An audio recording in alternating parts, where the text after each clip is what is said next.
Graça e paz, irmãos. Vamos a mais um devocional. Dê o seu ok, compartilhe esse link, se inscreva no canal. A nossa palavra de hoje vai meditar no Evangelho de Mateus, capítulo 6, versículo 25, que diz assim: Portanto vos afirmo, não andeis preocupados com a vossa própria vida, com o que haveis de comer ou beber, nem pelo vosso corpo, quanto ao que haveis de vestir. Não é a vida mais do que o corpo, e o alimento mais do que as vestes? Contemplai as aves do céu, não semeiam, nem colhem, nem armazenam em celeiros. Contudo, nosso Pai Celestial as sustenta. Não tendes vós muito mais valor do que as aves?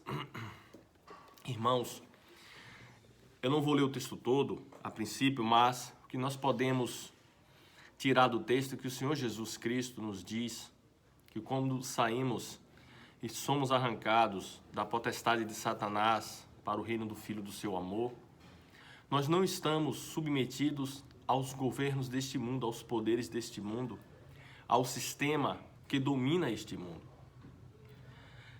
Nessa mesma passagem, o Senhor Jesus nos diz que os gentios é que se preocupam com isso, mas vós tem um Pai Celestial.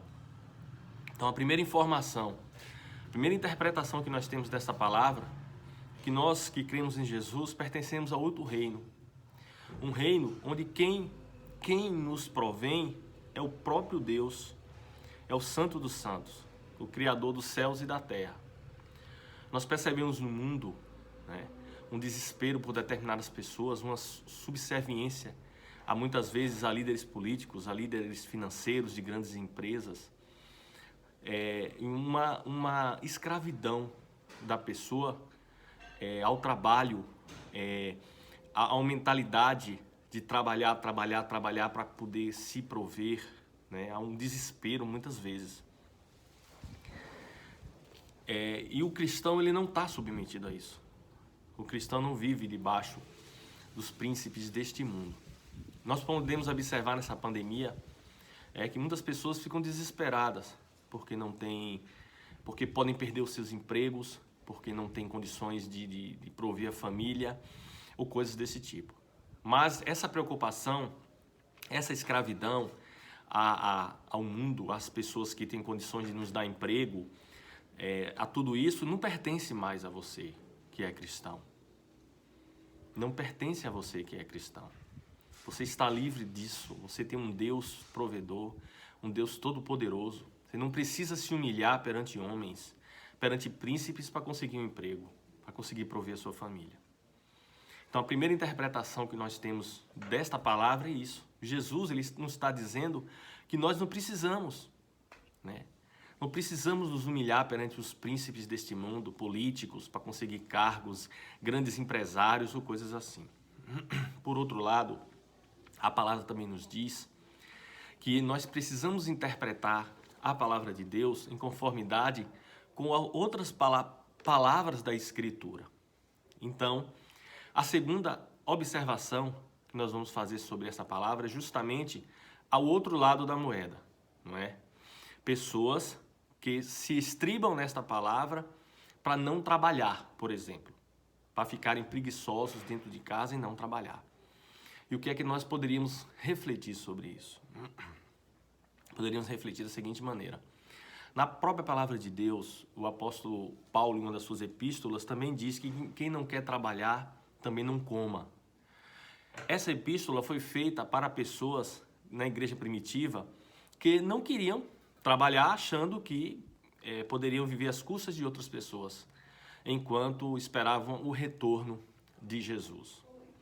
Então, nós não podemos usar esta palavra de Deus para não nos esforçarmos nem no nosso trabalho, nem na obra de Deus. Por duas coisas. Primeiro, porque a própria palavra também nos diz, não tentarás o Senhor teu Deus. Então, se eu sou sadio, se eu sou uma pessoa sadia, e eu tenho possibilidades de trabalhar e conseguir o meu sustento, eu não vou trabalhar porque Deus vai me sustentar, eu estou tentando ao Senhor meu Deus. Estou tentando a Deus.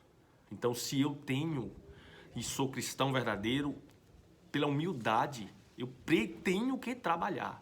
Eu tenho que trabalhar muito, inclusive. porque eu não quero tentar o meu Deus. Eu sei que quando vier uma crise econômica, vier uma situação absurda, eu sei que o meu Deus vai me prover. Mas eu não posso tentar o meu Deus. Eu não posso simplesmente ter saúde física, oportunidades de emprego, parar e ficar dentro de casa esperando que Deus me dê a provisão. Isso aí é tentar a Deus. Isso é pecado. É horrível isso. A segunda coisa, no que diz respeito a essa segunda reflexão, é que o trabalho glorifica a Deus. Quando você é uma pessoa que trabalha muito, seja na obra no ministério de Cristo, seja na sua profissão, seja qual for, você está glorificando a Deus com o seu trabalho.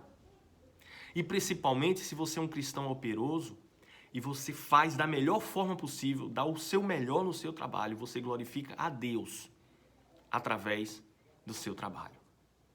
Então o trabalho, eu podia também falar mais uma coisa. O trabalho é uma graça, é uma dádiva de Deus. Muitas pessoas, infelizmente, não têm essa graça de trabalhar, porque o trabalho, ele nos traz felicidade, ele nos traz gozo, traz cansaço ao homem. A mulher traz, mas nos traz gozo, nos traz felicidade. Porque o trabalho é uma bênção. Infelizmente, ou não sei, felizmente o Senhor Deus está no controle, muitas pessoas não têm a bênção de ter um trabalho. Podem pedir a Deus, se são cristãos, Senhor, me dê a bênção de ter um trabalho.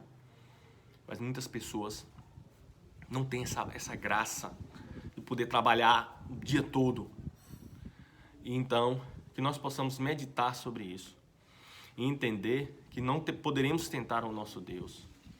Entender que temos que glorificar a Deus através do nosso trabalho.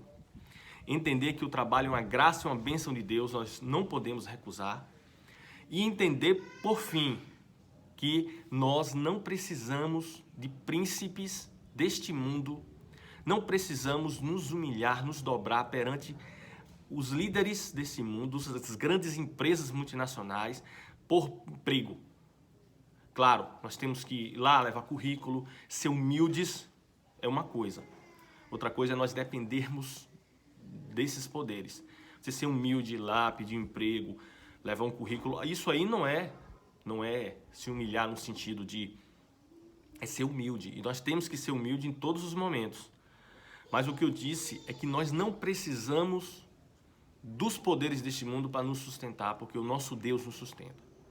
Então, que o Espírito Santo aplique essa palavra no seu coração, em nome de Jesus.